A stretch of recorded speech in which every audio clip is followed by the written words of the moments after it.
design has introduced twin eye LED headlights which look sinister, especially with that air duct housed between them. The bubble visor is neatly integrated and feels substantial. The gills on the fuel tank, now 11 liters, instead of 12, scream R1, and the tail end does exactly the same as well. Another nice touch is the two-tone paint job. Black on blue is my pick of the lot, the other one being a gloss red on matte gray, which adds to its light, aggressive design. The new all-digital instrument cluster is horizontally laid out, with the white backlight as well as a shift light in the same shade, and is informative but not complex.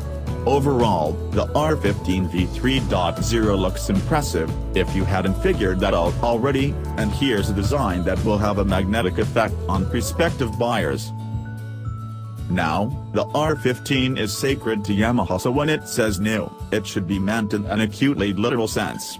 So then, is it an all-new motor? Not quite.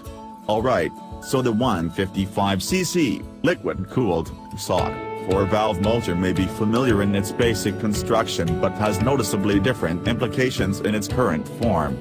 To elaborate, the motor now has a 1mm larger bore, a new intake and exhaust system, and it also sports variable valve actuation, VVA. The VVA system essentially employs a solenoid coil-based valve operation mechanism that utilizes low cam and high cam intake rocker arms, and this has an appreciable impact on its performance at either end of its rev range.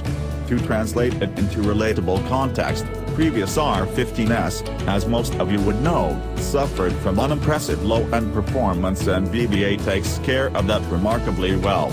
The VVA also helps the engine feel meaty even well past 8,000 revolutions per minute, and that, on a relatively fast motorcycle such as this one, is a lot of fun. Not to mention, the motor now produces 19.3 horsepower at 10,000 revolutions per minute and 15 Nm of torque at 6,500 revolutions per minute, which has contributed considerably to its performance. Also new is a slip-and-assist clutch, making the R15 V3.0 the first 150cc motorcycle to offer this feature. As a result, you get a clutch lever that's light in operation and a rear wheel that's no longer interested in hopping under hard downshifting. On the R15 V3.0, however, this unit works so well that you try and find excuses to downshift hard.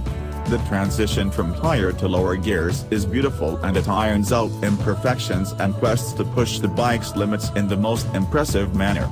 This is, undoubtedly, the best engine gearbox combination Yamaha has offered on the R15 yet, and, just for this reason, some of its engineers deserve a serious hike in their annual contract.